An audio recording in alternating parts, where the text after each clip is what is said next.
Bismillahirrahmanirrahim. Assalamualaikum warahmatullahi wabarakatuh. Ketemu lagi di channel YouTube Akbar Zainuddin, inspirasi, motivasi, dan pengembangan diri.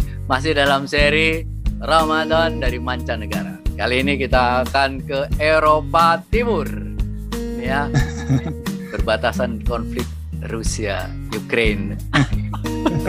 Kita akan silaturahim dengan Ustadz Ahmad Masbuhin, alumni Gontor tahun 1998 dari Bukares, Rumania.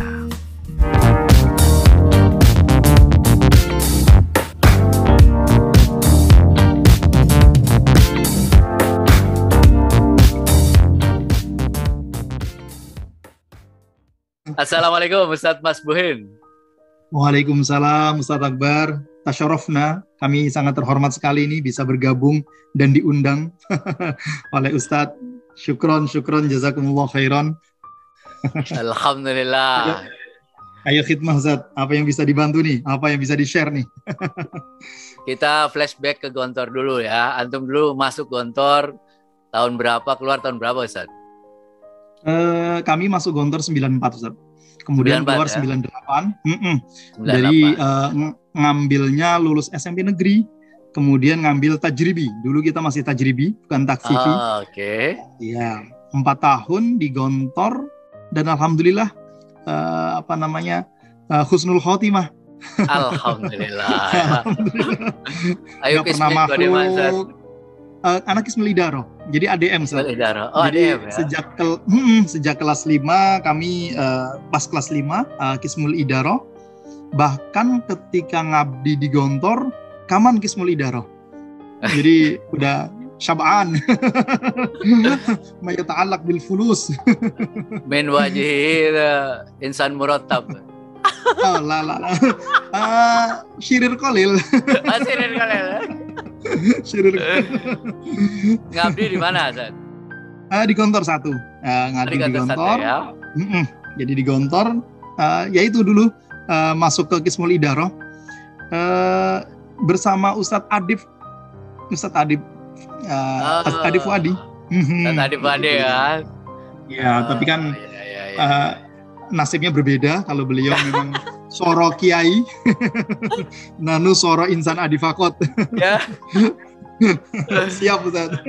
Setahun di Gontor terus melanjutkan kemana Ustaz Antum? Ya, dari Gontor setelah itu selesai ngabdi, kami izin ke Pak Sukri, Allah yarhamhu. Kemudian kami ikut beasiswa yang di Mesir lewat mekanisme Kementerian Agama waktu itu. Ujian, kebetulan setelah ujian lulus dan mengambil S1-nya di Mesir Ustaz. Jadi selama 4 tahun juga. Fakultas? Lalu Fakultas Usuluddin. Al-Mu'tad. Wa Qismil Hadis. Lakin mafis lihyah. Jadi jurusannya jurusan hadis. Soalnya Mesir. Mesir. Kalau di Madinah kasir lihyah. Iya. Nanu nata'allam al-hadis wa yani shوية نختلف مع ما درسنا. 4 tahun di Mesir. Betul, Sen. 4 tahun di Mesir, terus setelah itu? Setelah itu neruskan di UIN Wali Songo. Jurusan Hukum Semarang, Hukum Islam. Nah, ini hal yang menarik Ustaz. Hukum Islam. Hukum Islam. Yang menarik, lulus dari Wali Songo, itu kebetulan saya 2 tahun ngambil S2. Dalam sejarah karir berikutnya, saya mencoba untuk mendaftar ke Kementerian Luar Negeri. Hal yang sangat menarik adalah selama ini Kementerian Luar Negeri, Wizaratul Kharijiyah, itu tidak pernah membuka jurusan hukum Islam. Tidak pernah. Dia selalu membuka jurusan kalau memang butuh orang yang berbahasa Arab, dia ngambil jurusan studi kawasan atau sastra Arab. Tapi ketika kami lulus, dan itu hanya sekali terjadi, saya lulus bulan waktu itu bulan September di wisuda, Oktober itu ada pembukaan di Kementerian Luar Negeri dan dibutuhkan jurusan hukum Islam.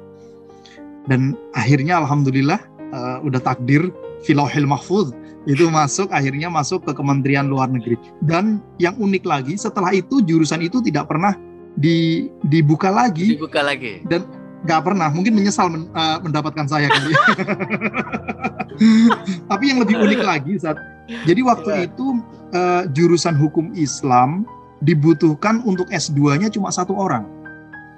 Wa ana dakhilun fi. Jadi jadi saya pakai ijazah S2 dan iya.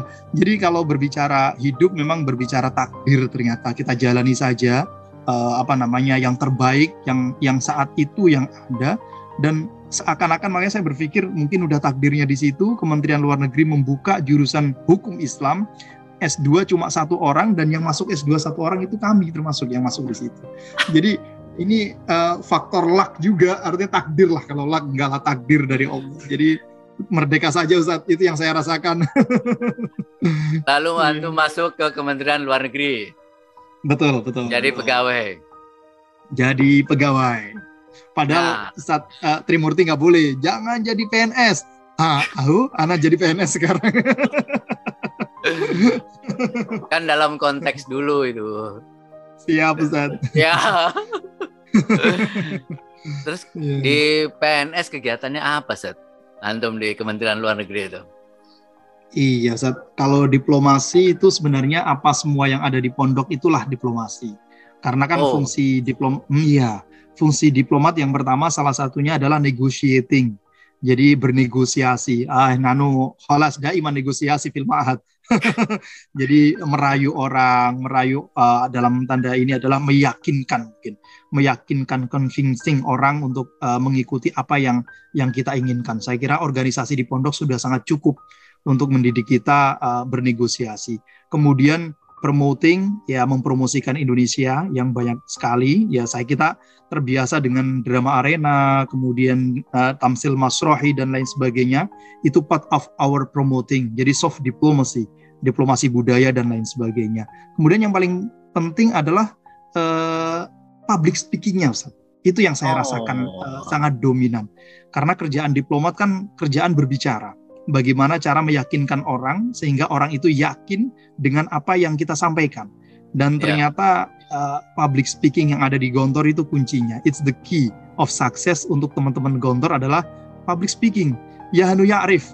Jadi power of Yahanu yang disampaikan Ustadz itu betul-betul terjadi dalam hidup kami.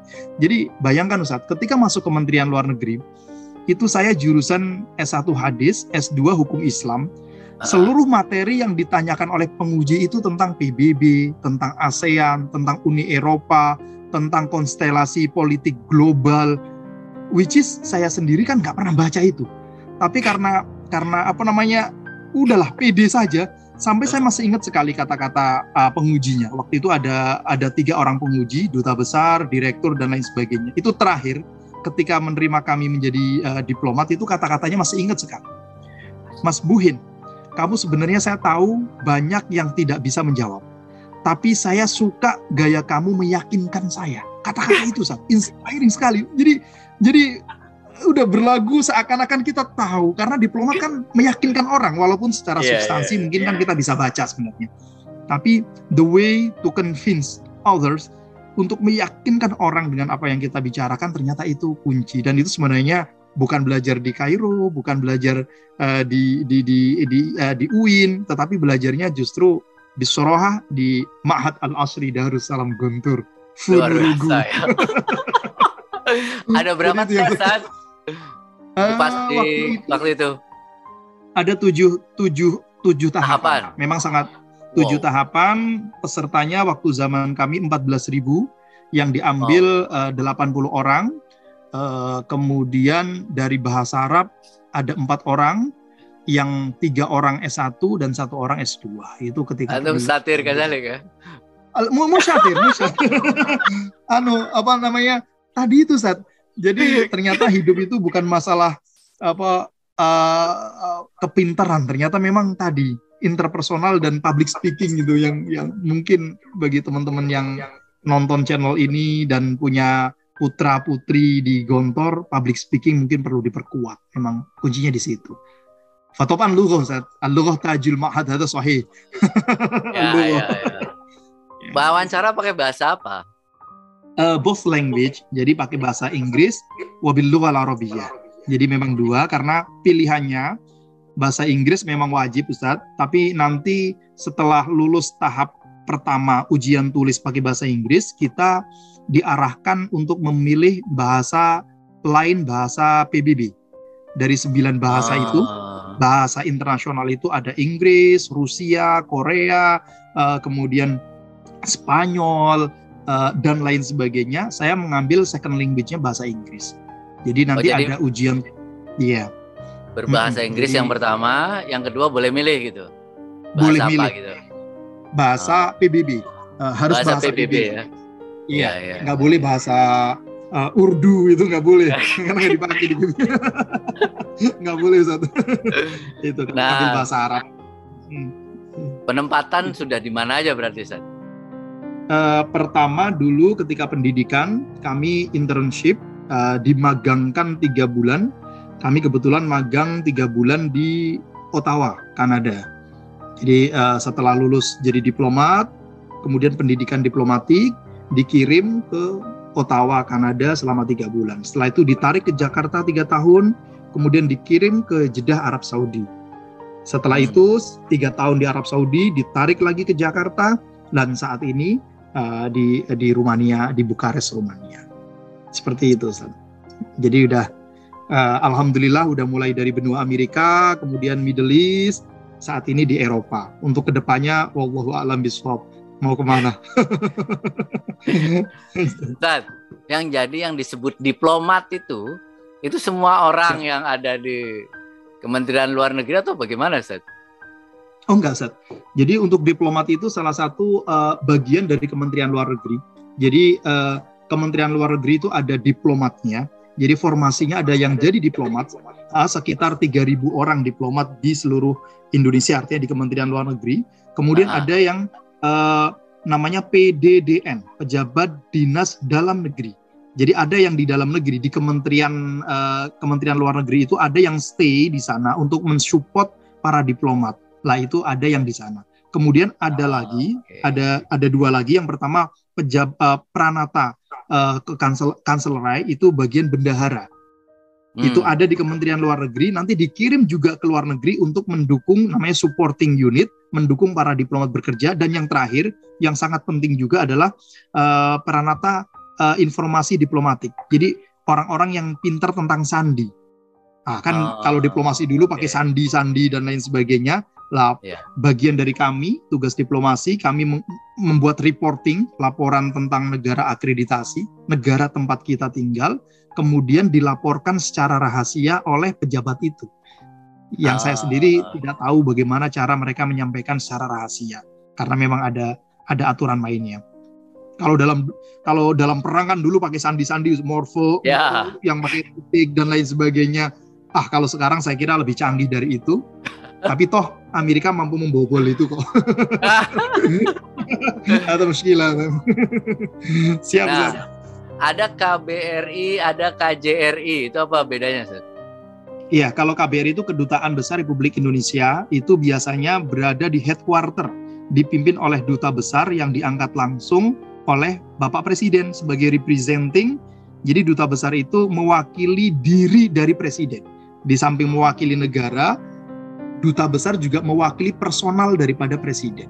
Maka ketika duta besar itu diutus ke sebuah negara, dia akan membawa surat kredensial.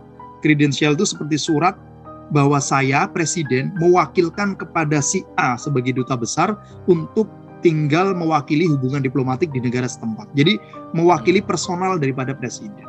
Adapun Konsulat Jenderal Republik Indonesia KJRI tadi, itu biasanya ada di luar kedutaan. Kalau ada negara yang warga negaranya besar atau cakupannya besar, maka ada semacam branch-nya lah, cabangnya. Itu kalau di Indonesia itu ada di Surabaya, di Medan, nah itu Konsulat Jenderal negara asing. Kalau kita sebagai contoh di Arab Saudi, KBRI-nya ada di headquarter, di ibu kotanya, capital, itu di Riyadh, tapi KJRI-nya ada di Jeddah, karena di situ ada perlindungan WNI, ada haji, ada urusan-urusan yang penting yang lain. Jadi seperti itu. Dan itu konjennya ditunjuk oleh Menteri Luar Negeri, satu level di bawah duta besar. Seperti itu, Sat. Kalau antum sekarang saya di mana, Sat, tugas? Gimana? Tugas sekarang di mana? Di KBRI Bukares, Rumania. KBRI ya, Bukares, Rumania. Iya, KBRI Bukares. Di fungsi apa, Sat? Saya di fungsi saya di fungsi sosial, budaya dan pariwisata, Ustaz. Mengenalkan. Jadi kalau ada budaya ya. Jadi kegiatan kami adalah, kalau bahasa Ma'had adalah soft diplomacy. Jadi diplomasi, kalau yang perang seperti Rusia, Ukraina kan itu hard diplomasi, Ustaz. Jadi mempengaruhi orang dengan kekuatan militer. Lah, kalau fungsi kami itu mengenalkan soft diplomacy. Jadi sedapat mungkin persis seperti Korea lah. Korea kan untuk mengenalkan berbisnis supaya ekonomi lari ke Korea, mereka mengenalkan tentang drama Korea, kemudian K-popnya, makanannya, K-foodnya, lah itu namanya soft diplomacy, Ustaz. Kita di sini mengenalkan angklungnya, mengenalkan budayanya, mengenalkan kulinernya, supaya apa? Supaya orang-orang Rumania dan Moldova tertarik dengan Indonesia, paham dengan Indonesia, akhirnya satu, mereka mau berkunjung ke Indonesia, itu devisa masuk ke Indonesia, dan juga mereka mau berbisnis dengan orang Indonesia, people to people contact. Jadi salah satunya itulah yang merayu-rayu mereka supaya tertarik dengan Indonesia. Itu salah satunya, Ustaz. Salah satu fungsinya. Menarik kok, Ustaz. Itu kalau anak pondok berarti melihat tadi ya perjalanan antum, tahapan-tahapan tesnya ya. Itu kalau mau menjadi diplomat sebenarnya sangat mungkin, Ustaz ya. Aduh, mungkin sekali. Bahkan setiap tahun orang Gontor ada yang masuk. Jadi ada gejala positif dalam 10 tahun terakhir, selalu insan Ma'had, khirij Ma'had Gontor, itu selalu ada yang masuk ke Kementerian Luar Negeri. Itu baru tren 10 tahun terakhiran lah, beberapa tahun ini. Jadi sebenarnya salah satu pionirnya, kita terima kasih sekali dengan Bapak Menteri Hasan Wirayuda. Beliau yang menginisiasi alumni-alumni yang berbahasa Arab itu masuk ke Kementerian Luar Negeri. Dan secara alami setelah ditarungkan dengan berbagai alumni, pada akhirnya nahnu najtami, insan Ma'had yajtami'un fi kemlu. Jadi biduni qasdin. Jadi tanpa sadar, karena ujiannya memang ujian bilingual sih masalahnya mungkin. Jadi bukan menafikan teman-teman yang belajar di pondok pesantren salaf, karena mereka memang tidak berinteraksi dengan bahasa Inggris. Kodiman ana fi spirit English course. Jadi afham syuaya lah. Bersama Ustadz Imam Masrudi itu pembimbing kami itu. Dulu di spirit English course. Itu saat. Jadi insan Ma'had, khirij Ma'had Gontor sangat eligible, sangat memenuhi syarat sekali untuk bergabung di Kementerian Luar Negeri. Berarti bahasa yang paling penting ya, Ustaz ya? Dominan bahasa dan public speaking tadi, Ustaz. Bahasa, public speaking. Dan mungkin harus suka membaca karena wawasan mungkin, Ustaz ya. Ya. Ana fakot bihaqiko kaslan akro lakin yujbar. Harus membaca, Ustaz. Jadi para wali santri yang melihat, adik-adik yang melihat nih dua hal ini ya, 3 ya berarti ya. Yang pertama bahasa Arab dan Inggris, yang pengen jadi diplomat ya, Arab dan Inggris. Terus yang kedua public speaking, belajar ngomong. Itu lebih serius lagi berarti muhadharah ya. Di pondok. Lebih semangat lagi. Membaca ya. Nasyid. Banyak membaca. Nasyid. Nah, Rumania itu negara seperti apa, Ustaz? Rumania itu bekas negara komunis. Rumania terletak di Eropa Timur, Ustaz. Jadi kalau melihat sejarah kekuasaan Uni Soviet yang dulu, itu Rumania salah satu sempalan yang terakhir yang lepas dari rezim komunis. Jadi ketika ada revolusi Bludru di Praha, kemudian Hungaria lepas dari rezim komunis, negara-negara mereka lepas duluan dari rezim komunis, Rumania termasuk salah satu yang lepas dengan revolusi berdarah, karena pimpinannya Ceausescu itu pada akhirnya dieksekusi mati oleh rakyatnya sendiri. Dan itu rezim terakhir yang pada akhirnya komunis menjadi Rusia itu, yang lepas dari kungkungan atau pengaruh komunis, ya salah satunya adalah Rumania. Jadi orang-orang di sini merasakan dulu yang menjadi orang-orang proletar yang betul-betul seperti Phil Mahat, jadi memperjuangkan hak-hak kaum borjuis, seperti itu. Jadi insan proletar itu sangat terinspirasi di Rumania. Jadi Rumania seperti itu. Maka dari itu Rumania saat ini sedang mulai berkembang, agak terlambat, tetapi sudah bagus karena sudah masuk ke anggota Uni Eropa sejak tahun 2007. Nah, jadi udah masuk Uni Eropa 2007, kemudian masuk Fakta Pertahanan NATO tahun 2004, tapi memang Eropa belum masuk ke Schengen countries. Dia belum masuk ke Schengen countries karena ada beberapa pertimbangan, ya karena memang baru merintis lah mereka menjadi ala Eropa seperti itu.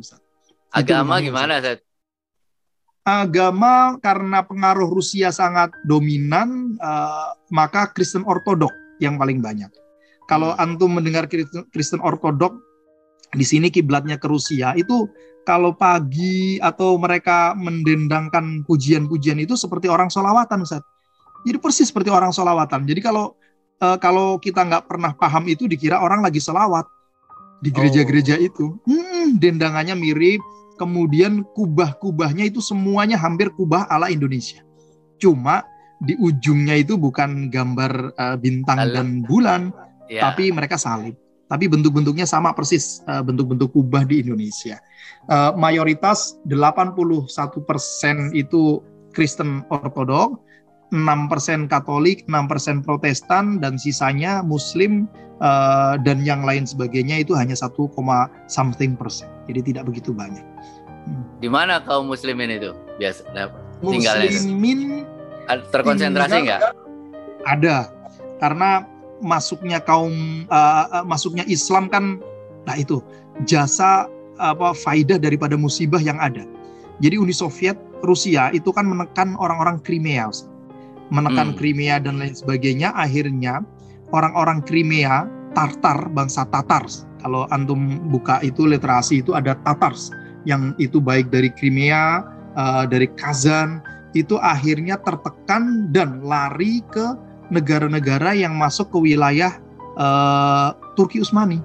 Lah dari situlah mulai pengaruh orang-orang Muslim Tatar itu pergi ke Rumania, dan saat ini ada sekitar 30.000 orang Tatar yang Muslim yang berada di Rumania, dan secara statistik ada sekitar 70-80.000 Muslim yang berada di Rumania. Tapi dominasinya adalah Muslim Tatar dari Crimea dan Kazan, kemudian orang-orang Turki. Jadi orang-orang Turki sangat kuat sekali di sini, karena dulu di sini termasuk kita mengatakan wilayah teritori dari Turki Utsmani. Kalau antum ke sini, Ustaz, yang menarik kan ada cerita tentang Dracula. Ya.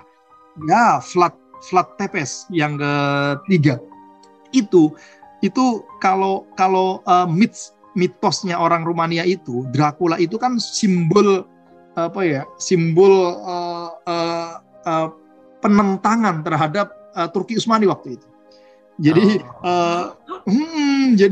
jadi ini entah produktif atau tidak saya ceritakan. Jadi mereka memunculkan sebuah simbol perjuangan. Tentu ini diglorifikasi. Ada peninggalan-peninggalan situsnya, memang ada sejarahnya, tapi diglorifikasi menjadi seorang Tevez itu adalah orang yang sangat kejam sekali terhadap serangan-serangan dari Turki Utsmani, yang mampu mengusir Turki Utsmani dari wilayah teritori salah satunya Rumania adalah yaitu Vlad Tepes itu. Katanya dulu orang-orang Turki itu dipenggal. Tepes kan artinya pemenggalan, jadi digantung, dipenggal-penggal di jalan-jalan di Rumania. Lah Dracula itu adalah salah satunya adalah penghisap darah orang-orang Turki. Jadi seperti itu. Sejarahnya dari sana ya. Dracula, ya ini antara ada sejarahnya, tapi ada mit juga sih, ada dongeng-dongeng. Dongeng lah, mitos ya. Seperti itu. Nah, kalau Ramadan bagaimana itu sekarang itu kondisinya? Ramadan salah satu hikmah terjadinya konflik di Timur Tengah, orang-orang Yaman, orang-orang Suriah, orang-orang Lebanon itu akhirnya hijrah. Masaibu qaumin 'inda qaumin fawaid. Mungkin kita dalam melihat sebuah fenomena di Timur Tengah sedih lah. Kebetulan 3 tahun lebih kami pernah di Timur Tengah melihat konstelasi politik di sana sedih, pada perang. Walaupun tentu kalau lebih geopolitiknya mungkin ada intervensi dari asing dan lain sebagainya. Terlepas dari itu semuanya, kadang kita sedih melihat peperangan yang ada di Timur Tengah, baik di Suriah, di Yaman. Tapi hikmah dari itu semuanya, Ustaz Akbar, itu mereka itu karena perang di sana, mereka hijrah ke negara-negara di wilayah Eropa. Sehingga dengan hijrahnya atau migrasinya mereka, Islam menyebar ke seluruh dunia, termasuk ke Rumania. Jadi menarik. Jadi mungkin kalau kita membuat sebuah optik atau pakai satu angle, itu bahwa itu musibah, tapi angle yang lain bahwa itu berkah buat penyebaran agama Islam. Jadi mayoritas di sini imam-imam masjid ya orang-orang Yaman, kemudian orang-orang Turki, orang-orang Suriah, dan yang salah satu yang keren adalah Al-Azhar. Jadi Al-Azhar Mesir itu selalu mengirimkan imam-imamnya untuk menjadi imam di salah satu masjid di Rumania. Jadi luar biasa. Hanya Ramadan atau tetap? Oh, semuanya whole year. Jadi sepanjang tahun. Jadi mereka memang seperti itu, sangat menarik sekali dan mereka sangat kuat sekali, Ustaz, dakwahnya. Kelebihan orang Arab, mereka itu sorohah. Jadi terbuka, dalam tanda kutip agak cuek menyebarkan. Kalau kita kan pemalu, Ustaz. Mereka itu kepada jadi saya banyak menemukan teman-teman saya orang Suriah, orang Irak, mereka caranya menikahi gadis Rumania. Nah, kalau antum kesini juga imannya nggak kuat, Ustaz, karena di sini cantik-cantik. jadi Rumania salah satu orang-orangnya Masya Allah. Dan ternyata orang Arab itu mampu dakwahnya di samping itu menikahi orang-orang Rumania. Dan pada akhirnya banyak mu'allaf dari Rumania yang mempunyai generasi yang banyak. Seperti Eropa yang lainnya, orang Eropa kan malas untuk punya anak. Tapi ketika mereka dinikahi oleh orang Arab, anak mereka banyak-banyak, Ustaz. Dan rata-rata akhirnya Muslim. Dan itulah subhanallah, setiap kejadian ada hikmahnya. Saya melihat juga seperti itu. Dan satu hal yang menarik, Ustaz, jadi restoran-restoran halal di sini kami mampu membeli daging-daging halal, restoran-restoran halal, ya karena konflik yang ada di Timur Tengah. Orang Suriah terusir dari negaranya, di sini membuka restoran. Orang Palestina, konflik di Palestina mungkin bagi kita sebuah hal yang menyedihkan. Tragedi lah. Tapi kami tragedi. Tapi kami di sini di Eropa akhirnya membeli daging yang halal dari para pedagang asal Palestina. Jadi ya itu subhanallahnya di situ, sangat kekuasaan Allah sangat luar biasa sekali untuk menskenariokan takdirnya. Jadi sangat indah sekali. Cara mereka bermigrasi gimana, Seth? Naik pesawat atau darat? Oh, itu sudah lama memang. Karena konfliknya juga sudah lama.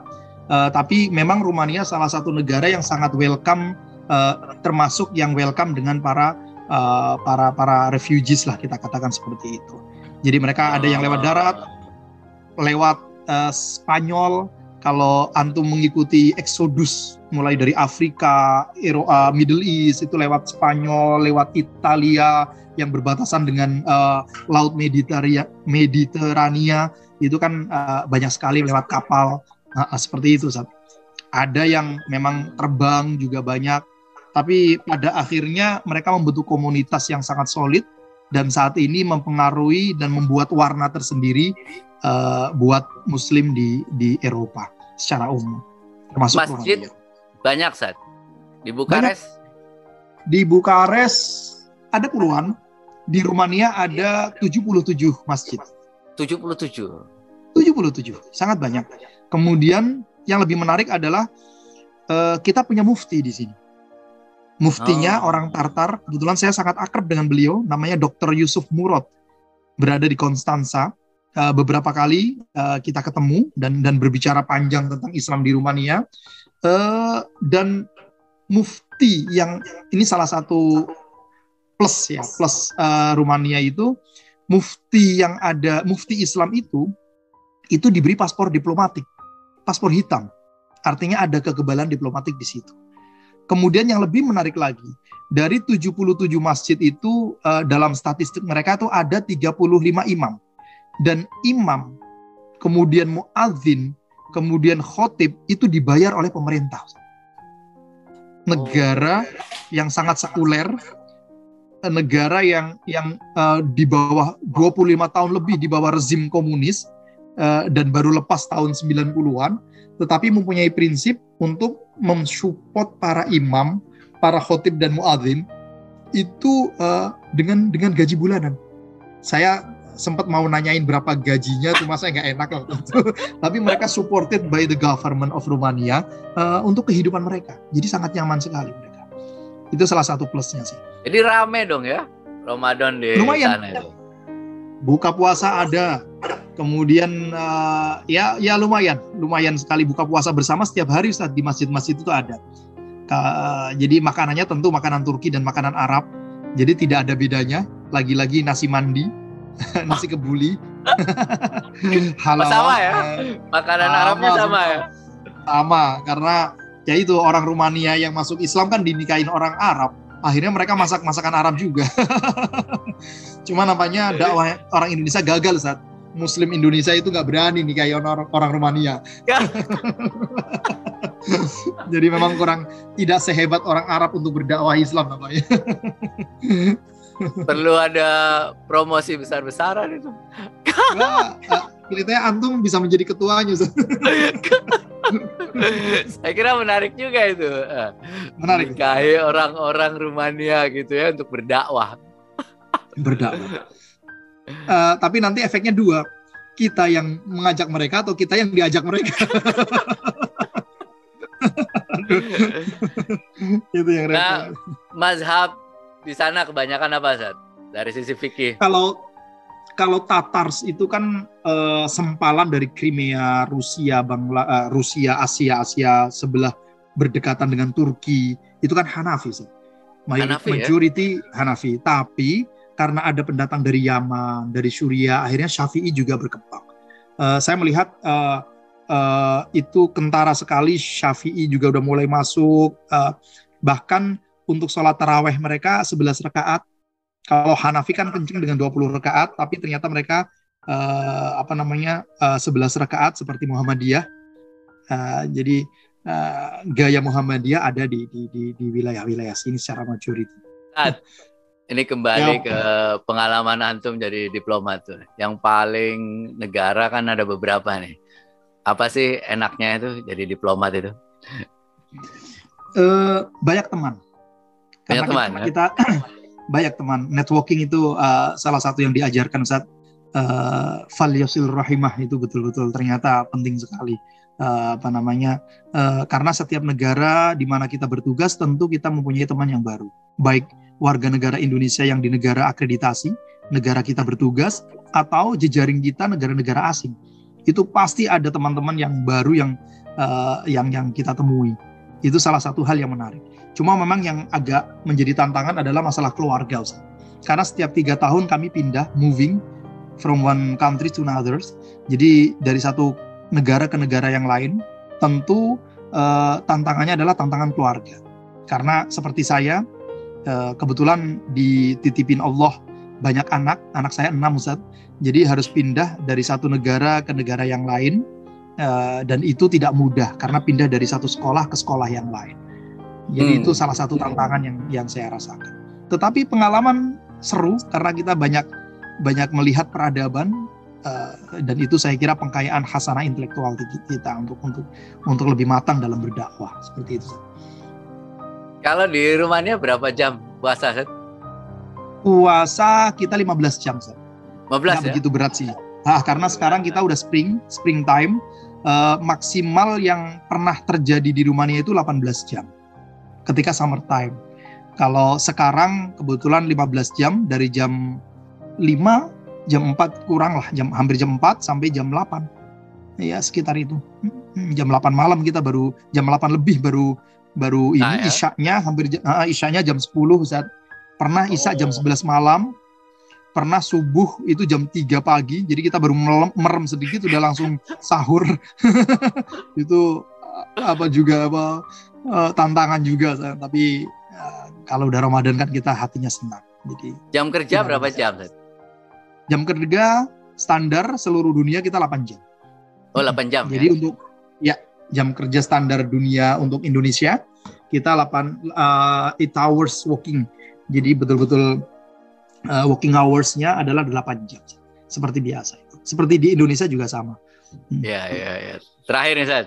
Pesan buat adik-adik kalau pengen jadi diplomat. Kayaknya saya banyak keliling itu, banyak yang pengen jadi diplomat ini. Apa yang mesti mereka siapkan itu? Baik, Ustaz.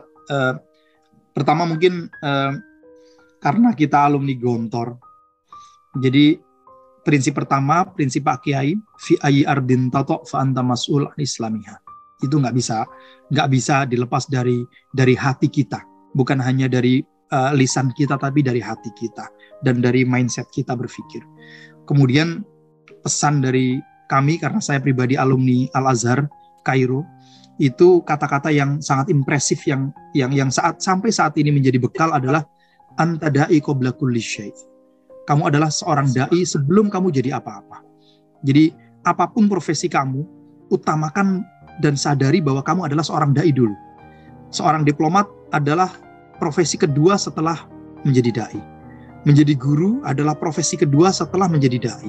Menjadi wirausahawan, yang penting anta dai qabla kulli syai'. Jadi kita semuanya pada prinsipnya adalah seorang dai, makanya mas'ul an islamiha, di mana saja kita berusaha untuk membenahi yang kusyut dan memperbaiki yang tidak baik dan mendukung semua kebaikan. Itu mungkin mabda dan prinsip pertama. Anta da'i qabla kulli syai' wa anta mas'ul an islamiha, siapapun dan dimanapun kita berpijak. Ya. Jadi buat adik-adik mungkin kalau ingin diplomat berarti masih muda. Buat adik-adik, ya, buat ikhwan semuanya atau akhwat yang ingin jadi diplomat, tentu harus pertama tadi suka membaca. Iqra, itu tidak bisa lepas. Jadi itu kunci miftah semuanya. Kemudian bahasa, tajil ma'had itu tolong diperkuat. Bahasa Inggris dan bahasa Arab. Dan penyampaian, tabligh tadi. Jadi bagaimana cara meyakinkan orang, cara bernegosiasi, dan perbanyak jejaring. Berteman yang banyak. Dan satu hal yang saya lupa mengucapkan. Ketika ujian lesan saya masuk diplomat dulu. Ketika duduk di depan psikiater, ujian psikologi, itu pertanyaan pertama adalah, pernahkah kamu memimpin sebuah organisasi? Pertanyaan pertama. Dia tidak menanyakan bagaimana lulus kamu nilai A atau B, tidak pernah menanyakan keluarga kita seorang apa, orang tua kita, tapi pertanyaan pertama adalah, pernahkah kamu memimpin organisasi? Artinya apa? Pesan yang sangat mendalam, dan ini saya ceritakan di setiap waktu, bahwa organisasi itu sangat penting sekali untuk mengasah emotional quantum kita. Jadi human interpersonal kita, emosi kita, empati kita, simpati kita kepada orang lain itu dididik dengan organisasi. Karena kalau tidak, kita hanya sibuk dengan diri kita sendiri. Padahal hidup itu kan harus bermanfaat buat orang lain. Jadi buat adik-adik semuanya yang ingin jadi diplomat, perbanyak membaca, bahasa ditingkatkan, public speaking dikuatkan, dan yang paling penting adalah terbiasa berorganisasi. Karena kalau tidak berorganisasi, dia akan menjadi karakter yang individualistik. Tentu tidak semuanya, tetapi itu penting sekali untuk mengasah empati kita untuk peka terhadap sesama. Itu aja sih, Ustaz. Jazakumullah, Ustaz. Khairan kasiran. Barakallahu fikum. Allah yabarik fiik. Selalu sehat, keluarga Amin. juga selalu sehat. Amin. Selalu karir terus manfaat buat banyak orang, buat bangsa dan negara. Amin ya rabbal alamin. Terima kasih rekan-rekan sekalian, itulah obrolan singkat kita ya dengan Ustadz Ahmad Masbuhin, diplomat RI alumni Gontor yang ada di Bukares, Rumania. Mudah-mudahan bermanfaat. Sampai ketemu di lain kesempatan. Assalamualaikum warahmatullahi wabarakatuh.